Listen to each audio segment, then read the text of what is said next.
দেখেন একটা প্যাকেট দেখা যায়। ফাতেমা আশ্চর্য হয়ে গেলেন, চিৎকার দিয়ে বলতেছেন, বাবা। গভীর রাত্রে বাবাকে ডাকতেছেন। নবীজি বলতেছেন, ও মেয়ে ফাতেমা, এত রাত্রে কেন ডাকলা রে মেয়ে? আব্বা জান, নামাজ পড়তেছিলাম, হঠাৎ করে দেখি গনের কর্নারের মধ্যে একটা প্যাকেট রাখা বাবা। জানি না প্যাকেটের ভিতরে কি আছে। নবীজি সঙ্গে সঙ্গে প্যাকেটটা হাতে নিলেন। প্যাকেটটা খোলার সাথে সাথে মেশকে আম্বরের ঘ্রাণ বাইর হয়ে গেছে। নবীজি অবাক হয়ে গেলেন, এটা তো কোনো দুনিয়ার ঘ্রাণ না, জান্নাতুল ফেরদাউসের ঘ্রাণ। ও মেয়ে, এই কাপড় তুমি কোথায় পেলে? আল্লাহ পাক রব্বুল আলামিন বলেন, ও জিবরাইল, তুমি কোথায়? আমি সিদরাতুল মুনতাহা। যাও যাও, আমার বন্ধুর কাছে যাও, আমার বন্ধুকে বলে দাও, সব খুলে বলে দাও। সঙ্গে সঙ্গে জিবরাইল আলাইহিস সালাম হাজির।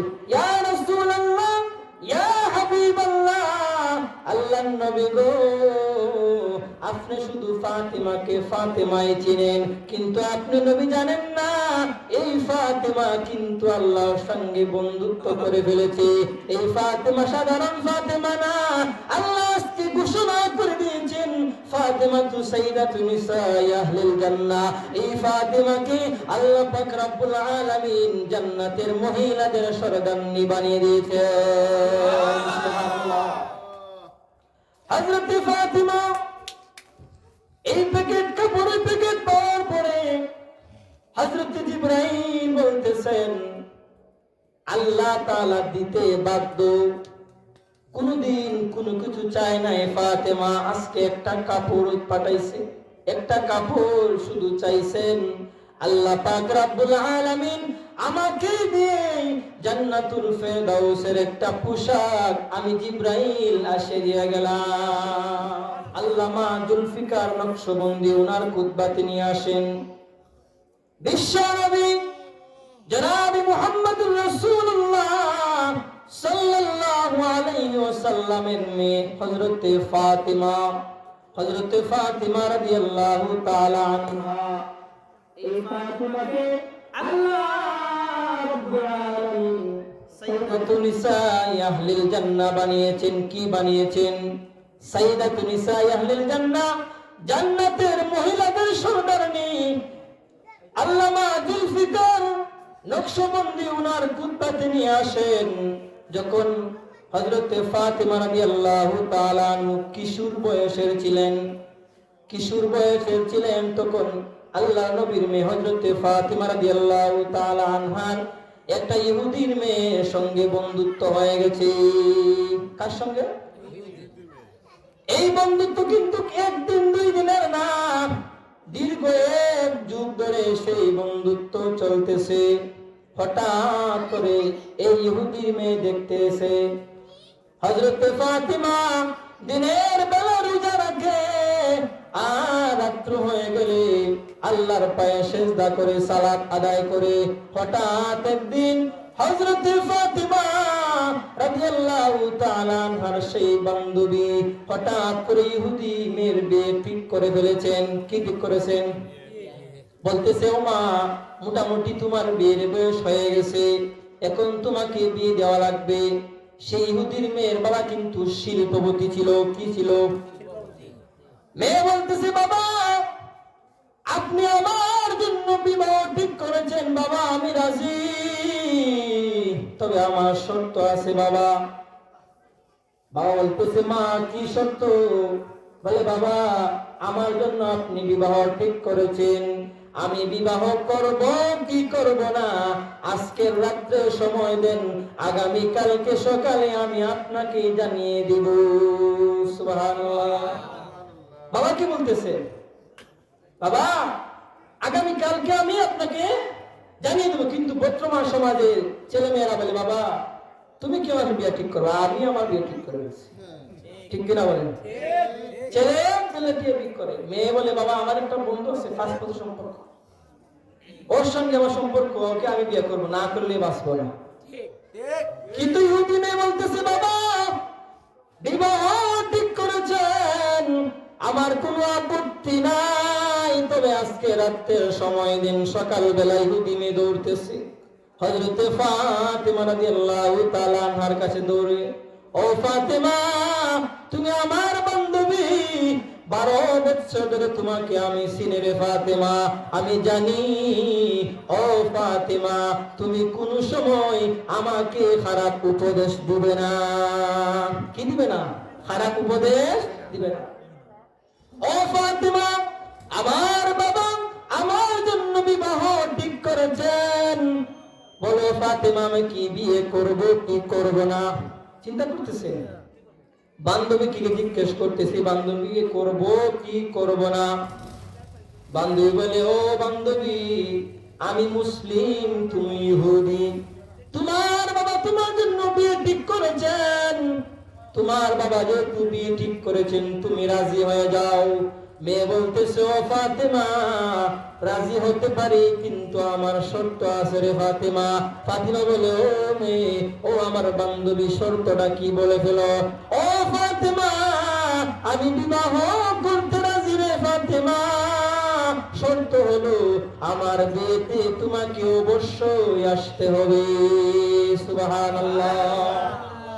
কি বলতেছে? আমার বিয়েতে? ফাতিমা বলতেছে, ও বোন, আমি তো মুসলিম, তুমি ইহুদি, কেমনে তোমার বিয়েতে যাই? আমার বাবা দিবে না, তোমার বাবাও রাজি হবে না। সংক্ষেপ করে বলি, মেয়ে ডাক দিয়ে বলে, ও ফাতেমা, এটাও শুনে রাখো, যদি আমার বিয়েতে তুমি না যাও, আমি মেয়ে কিন্তু কোনোদিন কোন পুরুষকে বিবাহ করব না। কে তো বড়, কত বড় প্রতিজ্ঞা নিয়ে বসে আছে। ফাতেমা তো আশ্চর্য হয়ে গেলেন, কি বলবেন? ফাতেমা এক স্বাভাবিক হয়ে বললেন, ও বোন, ও বান্ধবী, তোমার বাবার কাছে অনুমতি নিয়ে আসো, আমি যাব কি যাব না? কারণ উনি মুসলিম, বান্ধবী কি ইহুদি। বাবার কাছে দৌড়াইতেছে, বাবাকে বলতেছে, বাবা, আব্বা জান, আপনি আমার বিবাহ ঠিক করেছেন, আমার কোনো আপত্তি নাই, আপনি যে জায়গার মধ্যে বিয়ে দিবেন আমি সেই জায়গায় যেতে রাজি, কিন্তু বাবা আমার একটা শর্ত আছে। বাবা বলে, মা কি শর্ত তোমার?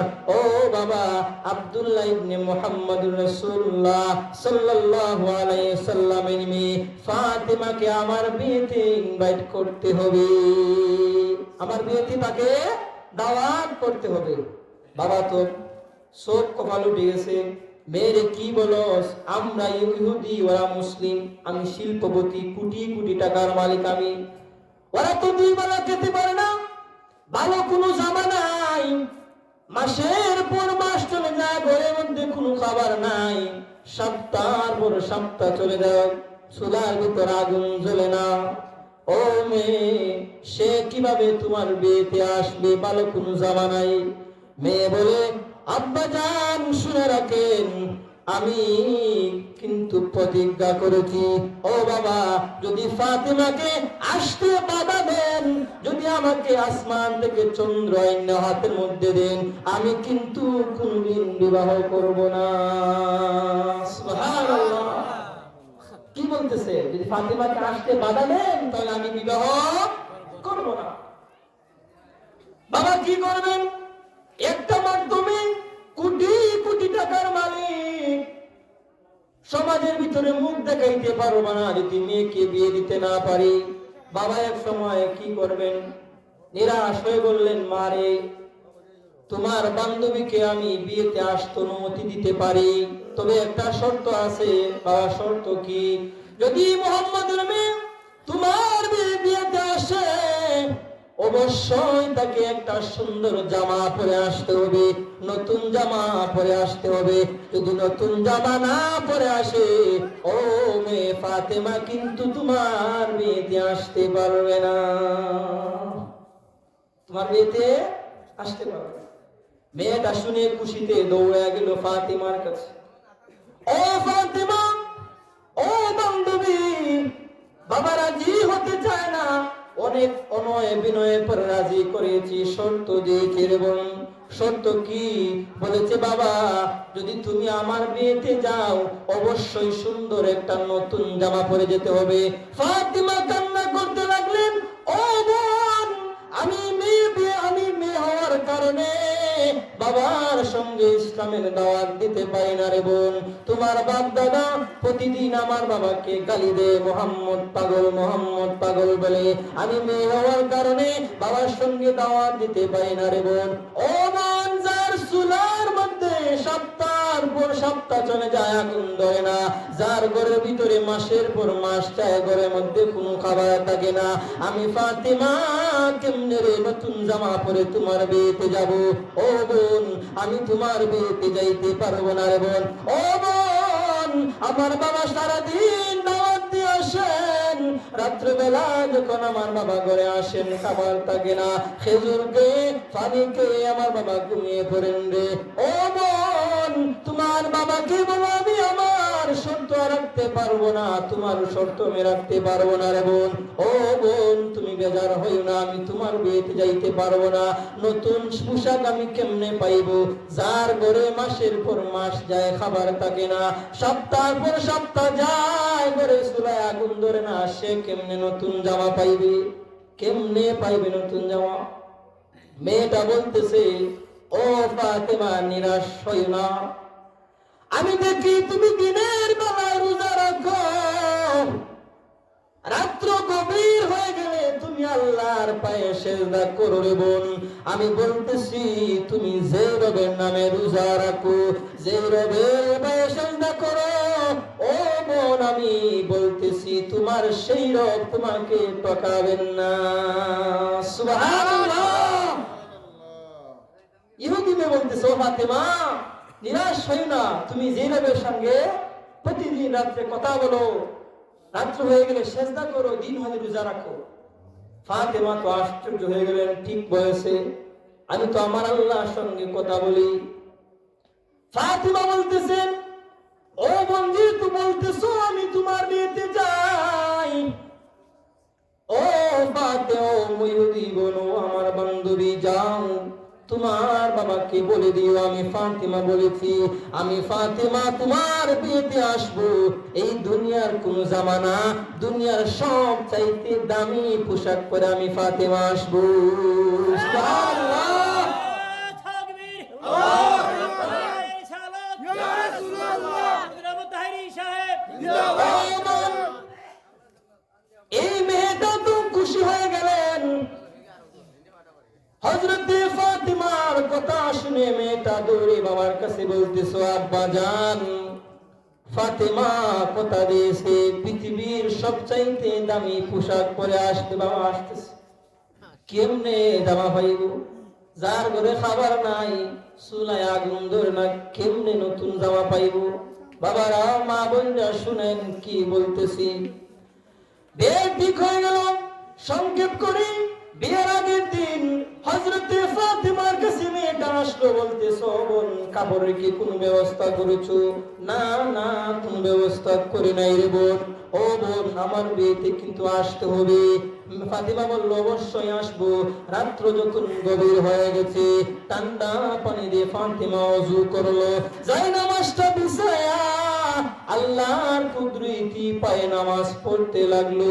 ফাতিমা বলতেছে, আল্লাহ, আমি ফাতিমা যখন সূরা ফাতিহা তেলাওয়াত করি, আমি আমার প্রমাণ নিজ কানে শুনতে পাই, আমি ফাতিমা নিজ কানে শুনতে পাই। আগো আল্লাহ, আমার সূরা ফাতিহা তেলাওয়াত করার সময় প্রত্যেকটা আয়াতের শেষে শেষে তুমি আল্লাহ আসমান থেকে জবাব দিয়ে যাও। সুবহানাল্লাহ। ফাতিমা কি বলতেছেন, যখন আমি সূরা ফাতিহা তেলাওয়াত করি, আমি ফাতিমা নিজ কানে শুনতে পাই, তুমি আল্লাহ প্রত্যেকটা আয়াতের শেষে জবাব দিয়ে যাও। ফাতিমা নামাজ পড়লেন, নামাজ পড়ে হাত তুলে দোয়া করতেছেন, আল্লাহ, একবার বলেন আল্লাহ। ওগো আল্লাহ, আমি ফাতিমা মেয়ে হওয়ার কারণে দিনের বেলায় বাবার সঙ্গে দাওয়াত দিতে পারি না গো আল্লাহ। আপনার সঙ্গে এতদিনের বন্ধুত্ব গো আল্লাহ, আজ অবধি কোনো কিছু চাইলাম না। ওগো আল্লাহ, আজকে আপনার কাছে একটা জিনিস চাই। আমি ফাতেমার জৈবিক চাহিদা পূরণের জন্য না গো আল্লাহ, সৌন্দর্যের জন্য না গো আল্লাহ। ও আল্লাহ, আমার একটা বান্ধবী ওর বিয়েতে যাওয়ার জন্য আমাকে দাওয়াত করেছে গো আল্লাহ। আপনার কাছে এতদিনের বন্ধুত্ব আমার ফাতেমার। ও আল্লাহ, বাবার সঙ্গে ইসলামের দাওয়াত দিতে পারি না। ও আল্লাহ, আমি ফাতেমা আজকে আপনার কাছে একটা জিনিস চাইবো, আমার সৌন্দর্যের জন্য না গো আল্লাহ। আমাকে এমন একটা পোশাক দিবেন, আমি এই পোশাক পরে ইহুদির মেয়ের বিয়ে বাড়িতে যাব। আমার পোশাক দেখে যেন বিদুইন ইহুদি মেয়েরা যেন মুসলমান হয়ে যায়। নামাজ শেষ করলেন, সালাম ফিরালেন, হঠাৎ করে কোণের কোনায় তাকিয়ে দেখেন একটা প্যাকেট দেখা যায়।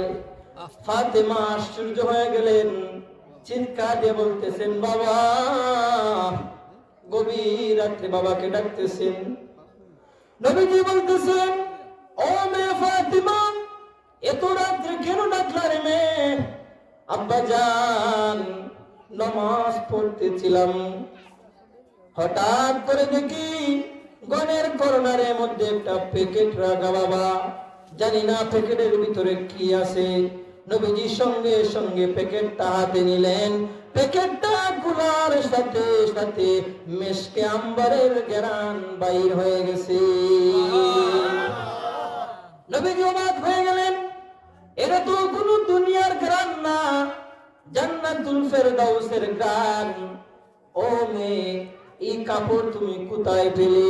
আল্লাহ পাক রব্বুল আলামিন বলেন, ও জিবরাইল, তুমি কোথায়? আমি সিদরাতুল মুনতাহা। যাও যাও, আমার বন্ধুর কাছে যাও, আমার বন্ধুকে বলে দাও, সব খুলে বলে দাও। সঙ্গে সঙ্গে জিবরাইল আলাইহিস সালাম হাজির। ইয়া রাসূলুল্লাহ, ইয়া হাবিবাল্লাহ, আল্লাহর নবী গো, আপনি শুধু ফাতেমাকে ফাতেমাই চিনেন, কিন্তু আপনি নবী জানেন না এই ফাতেমা কিন্তু আল্লাহর সঙ্গে বন্ধুত্ব করে ফেলেছে। এই ফাতেমা সাধারণ ফাতেমা না, আল্লাহ আজকে ঘোষণা করে দিয়েছেন, ফাতেমা তু সাইয়্যিদাতু নিসাই আহলিল জান্নাহ। এই ফাতেমাকে আল্লাহ পাক রব্বুল আলামিন জান্নাতের মহিলাদের সরদারনি বানিয়ে দিয়েছেন। সুবহানাল্লাহ। হযরত ফাতেমা এই প্যাকেট কাপড়ের প্যাকেট পাওয়ার পরে হযরত জিবরাইল বলতেছেন, আল্লাহ তাআলা দিতে বাধ্য, কোনদিন কোনো কিছু চায় না। ফাতেমা আজকে একটা কাপড় পাঠাইছে, একটা কাপড় শুধু চাইছেন। আল্লাহ পাক রব্বুল আলামিন আমাকে দিয়ে জান্নাতুল ফেরদাউসের একটা পোশাক আমি জিবরাইল আসে দিয়ে গেলাম। পোশাকটা যখন খুললেন, প্যাকেট খোলার পরে দেখেন তিনটা কাপড়, একটা সালোয়ার, একটা কামিজ আর একটা ওড়না। বাবারা বারা, জান্নাতি পোশাক কিন্তু সালোয়ার কামিজ ওড়না বারোয়াত ছাই কিন্তু জান্নাতে থাকবে না। জান্নাতি পোশাক কি? সালোয়ার কামিজ আর ওড়না, বারোয়াত ছাই কিন্তু জান্নাতে পাইবেন না। নবীজি বলেছেন, এই সালোয়ার কামিজের মধ্যে যে পাথরগুলো লাগানো, কামিজের মধ্যে যে পাথর লাগানো, এই পাথর যদি দুনিয়ার মধ্যে একবার দেওয়া হয়, দুনিয়ার সূর্যের আলো বন্ধ হয়ে যাবে। এত সুন্দর পাথর, এই পাথর যদি কোন দুনিয়ার কোন জমিনের মধ্যে রাখা হয়, দুনিয়ার সূর্যের পাওয়ার বন্ধ হয়ে যাবে। এত সুন্দর পাথরগুলা আল্লাহ নবী বলেন, এই সালোয়ারের মধ্যে যে পাথর দেওয়া হবে, আসমান জমিন লৌহ কলম সাত আসমান বিক্রি করে দেওয়ার পরেও জান্নাতি পোশাকের একটা পাথরের দাম হবে না। বলেন সুবহানাল্লাহ। এত দামি কাপড়, এত দামি কাপড় হযরত জিবরাইল বলতেছেন, সংক্ষেপ করে দেই, জিবরাইল বলতেছেন, ইয়া রাসূলুল্লাহ, ইয়া হাবিবাল্লাহ, আল্লাহ অনুমতি দিবেন ফাতেমাকে যেন এই পোশাক পরে ইহুদির মেয়ের বাড়িতে যায়। সুবহানাল্লাহ। নবীজি বলতেছেন, ও মেয়ে, ইহুদির মেয়ের বাড়িতে যা, আমার আপত্তি নাই, তবে মা পর্দা করে যাইবা। কি করে যাইবা? সমাজের ভিতরে দেখবেন মা বোনরা যখন কোনো বিবাহ অনুষ্ঠান হয় নতুন পোশাক লাগান, কিন্তু পর্দা করেন না। করেননি? এত দামি কাপড় পরিয়া যাই, মুখে বোরকা লাগাইতাম, কিন্তু নবী বলেন, ও ফাতেমা, বিয়ে বাড়িতে যাইবা কিন্তু পর্দা ছাড়বা না। যখন ফাতেমা পোশাক পরে যখন ইহুদির মেয়ের বাড়িতে হাজির হইলেন, যখন পোশাক পরে ইহুদির মেয়ের বাড়িতে ঢুকলেন, ঢুকার সাথে সাথে গোটা ঘর আলোতে আলোকিত হয়ে গেছে। বলেন সুবহানাল্লাহ। এখন সব মহিলারা নতুন বউরাইকে ফাতেমার কাছে হাজির। হে ফাতেমা, এত সুন্দর পোশাক পাইলা, ঠিক মতো খাবার খাইতে পারো না, এত সুন্দর পোশাক কোথায় পাইলা? ফাতেমা বলতেছেন, এটা কোন দুনিয়ার পোশাক না, চাইলেও পাইবা না। মেয়েরা বলতেছে, কি বলো, কোন মার্কেট থেকে আনছো বলো? বাংলাদেশের না, আমেরিকার না, অস্ট্রেলিয়ার? ফাতেমা বলতেছে, এটা দুনিয়ার কোন মার্কেটের কাপড় না। কি বলো, মার্কেটের নাম বলো, আমরা মার্কেট চিনি। মহিলারা মার্কেট চিনেনি? মহিলারা দেখবেন মার্কেটে কিন্তু জীবনে স্বামীকে জীবনে সালাম দিবে না, কিন্তু মার্কেটে গিয়ে মেয়েদের সালাম। নতুন পোশাক আসেনি, পুঁতি লাগাই আসেনি, আইসিনি, জিন্দেগিতে স্বামীকে সালাম দেয় না, কিন্তু মার্কেটে গিয়ে ঠিক হয় মেয়েদেরকে সালাম দেয়, সালাম আলাইকুম। নতুন পোশাক আইসেনি?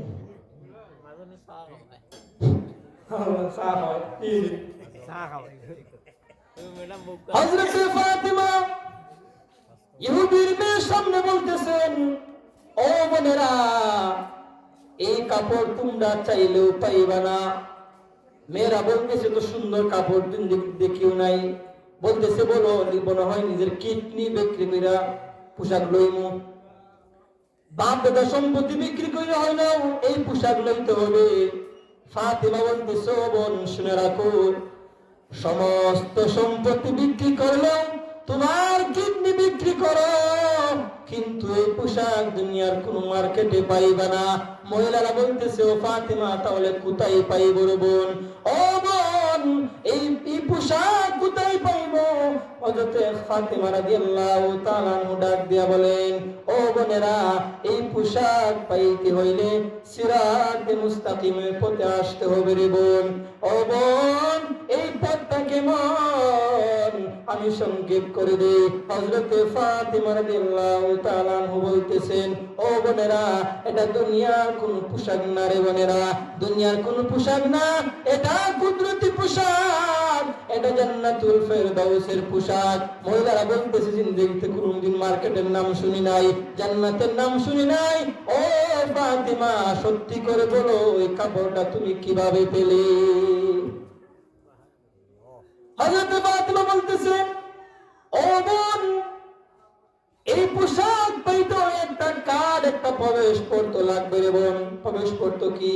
প্রবেশপত্রের নাম হলো ইসলাম, গোপন একটা পিন নম্বর হলো লা ইলাহা ইল্লাল্লাহু মুহাম্মাদুর রাসূলুল্লাহ সাল্লাল্লাহু আলাইহি ওয়াসাল্লাম।